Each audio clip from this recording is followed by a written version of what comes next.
Police criminal এবং তৃণমূল ছাড়া সারা ভারতবর্ষের প্রত্যেকটা মানুষ, পশ্চিমবঙ্গের মায়েরা, বোনেরা, দাদারা, বাবারা, প্রত্যেকটা প্রতিবাদী মানুষ, রাজনৈতিক বা অরাজনৈতিক, প্রত্যেকে আশায় বুক বাঁধছে। দল মত নির্বিশেষে পশ্চিমবঙ্গের নারী পুরুষ যে কোনো জীবিকার মানুষ, এমনকি যে পুলিশ কর্মী যাদের শিরদাঁড়া আছে, যারা তাদের পুলিশ মন্ত্রীর নির্দেশে মানবতা বিরোধী ক্রিমিনালদের রক্ষা করা কাজ করতে গিয়ে লজ্জা পায়, যাদের খারাপ লাগে, তারা অবধি অত্যন্ত খুশি হয়েছেন যে 4 দিন ধরে তদন্তের নামে পশ্চিমবঙ্গের মুখ্যমন্ত্রী, তার পুলিশ ডিপার্টমেন্ট, পুলিশ কমিশনার বিনীত গোয়েল, যার শিরদাঁড়া এই মুহূর্তে এখনো পর্যন্ত জুনিয়র ডাক্তারেরা তাদের পাশে জড়ো হওয়া, বাকি অন্যান্য সিনিয়র ডাক্তারেরা যারা রাস্তায় বসে রয়েছেন, এই প্রমাণ লোপাট করবার জন্য নির্দেশ দেওয়া যে পুলিশ কমিশনার তার শিরদাঁড়া খোঁজবার জন্য ধর্নায় বসে রয়েছেন, তারা সবাই আশার আলো দেখছেন।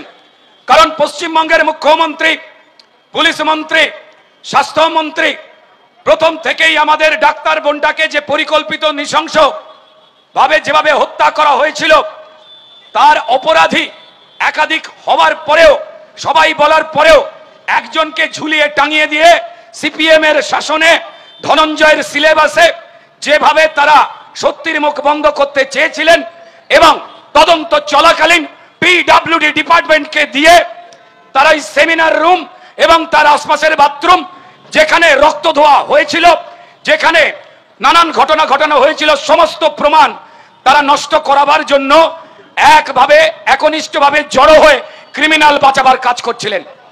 এখানে আমার বন্ধু অরিত্র একটা দারুণ কথা বলেছিল, যে কথা পশ্চিমবঙ্গের মানুষের মুখের কথা আমাদের ভাই সপ্তর্ষি সেও তুলে ধরেছিল, যে মাননীয় মুখ্যমন্ত্রী, আপনার যে দল তৃণমূল এই মুহূর্তে বোধহয় শোক দিবস পালন করবে আজ। সারা ভারতবর্ষ, সারা পশ্চিমবঙ্গ সিবিআই যেভাবে তদন্ত চুপিসারে এগিয়ে নিয়ে যাচ্ছিল, কারণ ক্রিমিনালরা এক হয়ে সরকারের সঙ্গে হাত মিলিয়ে তারা আমাদের এই নিহত ডাক্তার বন্তির যারা হত্যাকারী তাদের আড়াল করবার চেষ্টা করছিল। ধাপে ধাপে যেভাবে আপনারা তথ্য প্রমাণ অধিকাংশ নষ্ট করে দিয়েছেন, সবাই জানে যে সিবিআই এর পক্ষে কোর্টের নির্দেশে যে তদন্ত চালাচ্ছিল তারা, তাদের প্রমাণ জোগাড় করা কতটা কঠিন হয়ে গিয়েছিল। কিন্তু পশ্চিমবঙ্গের নিরপেক্ষ মা বোনেদের যে সোচ্চার প্রতিধ্বনি, যে প্রতিবাদ, শুধুমাত্র ভারতীয় জনতা পার্টির যারা কার্যকর্তা তাদের কথা নয়, আমাদের মুখ দিয়ে পশ্চিমবঙ্গের শোষিত নিপীড়িত মানুষের কথাই উঠে এসেছিল, যে নিরপেক্ষ মিছিল চারিদিকে ছিটকে যাচ্ছে, ছিটকে পড়েছে।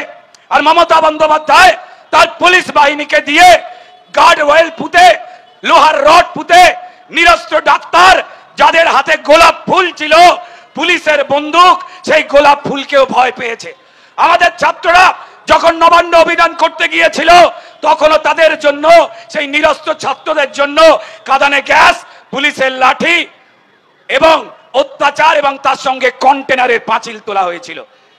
ভারতবর্ষের আন্দোলনে কোথাও কখনো পর্যন্ত অত্যন্ত সুযোগ্য পুলিশকে এত নিচু স্তরে নামিয়ে আনেনি তার ক্রিমিনাল প্রিয় পুলিশ মন্ত্রী। আজকে পুলিশ ক্রিমিনাল এবং তৃণমূল ছাড়া সারা ভারতবর্ষের প্রত্যেকটা মানুষ, পশ্চিমবঙ্গের মায়েরা, বোনেরা, দাদারা, বাবারা, প্রত্যেকটা প্রতিবাদী মানুষ, রাজনৈতিক বা অরাজনৈতিক, প্রত্যেকে আশায় বুক বাঁধছে। আমরা ধন্যবাদ জানাতে চাই যে তদন্তকারী সংস্থা সিবিআই এর হাতে মহামান্য হাইকোর্ট তদন্তের ভার তুলে দিয়েছিলেন। এখন তদন্ত সুপ্রিম কোর্টে চলছে। পশ্চিমবঙ্গের তৃণমূল নেত্রীকে আমরা প্রশ্ন করতে চাই, আজকে রাত্রিবেলা আপনি ঘুমোতে পারবেন তো? আপনি স্বপ্ন দেখবেন আর চিৎকার করবেন, ওরে সন্দীপ আমার নামটা বলে দিবি না তো? পশ্চিমবঙ্গের মানুষ এটা জানে। আপনাদের নাটুকে এই ধর্নার যে দোকানগুলো খুলেছেন, সেগুলো দয়া করে যদি চক্ষু লজ্জা থাকে তুলে দিন।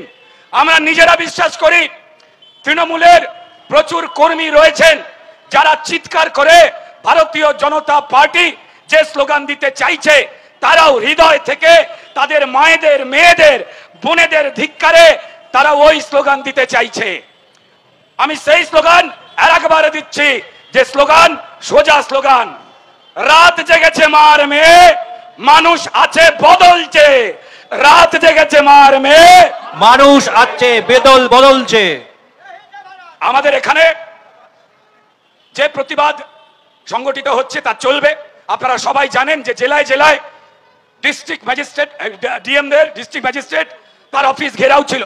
সারা পশ্চিমবঙ্গ বলে তৃণমূলের জেলা সভাপতিরা প্রয়োজন পড়ে না, যবে থেকে এসপি এবং ডিএমরা কিভাবে ক্রিমিনালদের বাঁচাবে, কিভাবে যারা সত্যি কথা বলবে, সেটা ভারতীয় জনতা পার্টি হোক বা নিরপেক্ষ সাধারণ মানুষ হোক বা মিডিয়া হোক, তাদের দমন করবার জন্য, মানুষকে লুট করবার জন্য দায়িত্ব সব মানুষ বলছে নাকি এই ডিএমরাই তুলে নিয়েছে।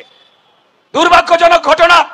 আমরা তাদের বলতে চাই, আপনারা পড়াশোনা শিখেছেন, আপনারা দেশ সেবায় নেমেছেন, আপনাদের উর্দি, আপনাদের যে উর্দি সেই উর্দিকে আপনারা সম্মান জানান। আমরা 4 তারিখ আমাদের আহ্বান রয়েছে যে আমরা আলোর পথ চাই।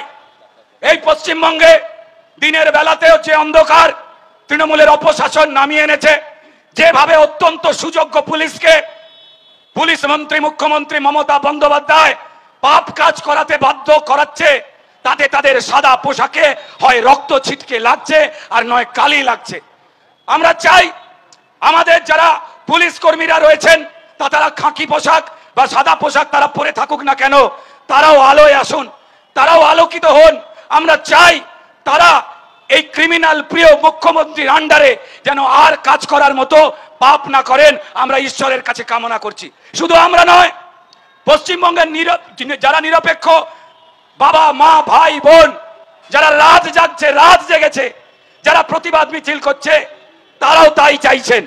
তাই অন্ধকার কেটে গিয়ে যাতে আলো আসে, যে আলোয় সত্যিটা উদ্ভাসিত হয়। সন্দীপ ঘোষ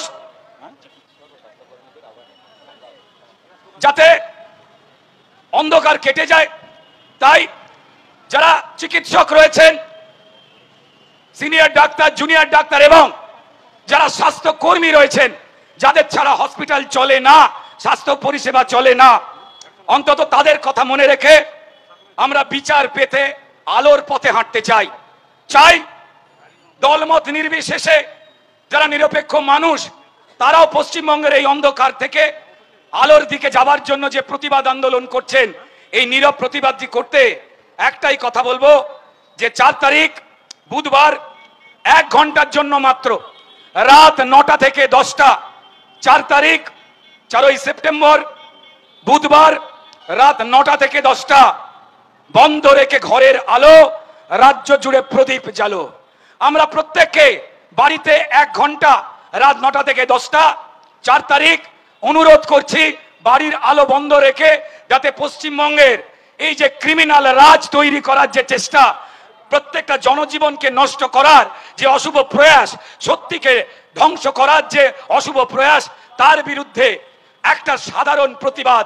আপনার বাড়ির আলোটা রাত 9টা থেকে 10টা অফ রেখে একটা প্রদীপ জ্বালুন। আমরা চাই এই প্রদীপের আলোতে জ্বলে পুড়ে যাক সেই দুর্বৃত্তরা যারা পশ্চিমবঙ্গে নবান্নতে বসে ক্রিমিনালদের বাঁচাবার চেষ্টা করছে আর পশ্চিমবঙ্গে প্রত্যেকটা জীবিকার মানুষের জীবন শেষ করছে, আমাদের ভাইদের, মায়েদের, বোনেদের জীবন শেষ করছে। আমি যারা পুলিশ কর্মী রয়েছেন তাদের শুধু একটাই কথা বলবো, বলতে বাধ্য হচ্ছি, জানি পুলিশ তোমার কাছে আছে রিভলভার। যারা মিছিল করছেন, প্রতিবাদ করছেন, তাদের হাতে কিচ্ছু নেই, একটা প্ল্যাকার্ড লেখা রয়েছে জাস্টিস ফর আরজি কর। তারা চাইছে দফা 1, দাবি 1, মমতার পদত্যাগ, এছাড়া আর তারা কিচ্ছু চাইছে না। আর আপনি তাদের দিকে জল কামান, তাদের দিকে আপনি কাঁধানে গ্যাস লাঠি নিয়ে তেড়ে যাচ্ছেন। আমি সেই পুলিশকে বলবো, আমি জানি পুলিশ তোমার কাছে আছে রিভলভার, কিন্তু কার দিকে তাক করবে সেটা তুমি হৃদয় থেকে গুলোচ্ছ বারবার। পুলিশ তোমার শির দাঁড়াতে বেশ ধরেছে জং, ক্রিমিনালকে করতে আড়াল মাখছ সবুজ রং। পুলিশ বাবার উর্দিতে লাল দাগ দেখেছে মেয়ে, পুলিশ বাবার উর্দিতে লাল দাগ দেখেছে মেয়ে, পুলিশ তোমার মেয়ে আছে তোমার দিকেই চেয়ে। আমরা চাই পুলিশের মেয়ে গর্বিত ভাবে তার অনেস্ট পুলিশ অফিসার পুলিশ কর্মী তার বাবাকে যেন দেখতে পায়, সেইরাম পুলিশ মন্ত্রী পশ্চিমবঙ্গের জনগণ উপহার দিক। এর বাইরে আমরা আর কোনো প্রতিবাদের কথা এখন বলবো না। আপনারা জানেন যে যে ধরা পড়েছে সে এতক্ষণে কার নাম কি কি বলেছে সেটা সময়ের অপেক্ষা। বাকি আজকে আমাদের প্রতিবাদ ধর্ণা মঞ্চ যা চলছে তা আজকের মতো আমরা এখানেই শেষ করছি। দফা 1 দাবি 1, তার পদত্যাগ, দফা 1 দাবি 1, মমতার পদত্যাগ, দফা 1 দাবি 1, মমতার পদত্যাগ। We want justice, we want justice, we want justice. BJP জিন্দাবাদ, বিজেপি জিন্দাবাদ, বিজেপি জিন্দাবাদ। বন্দে মাতরম বন্দে মাতরম। বন্দে মাতরম।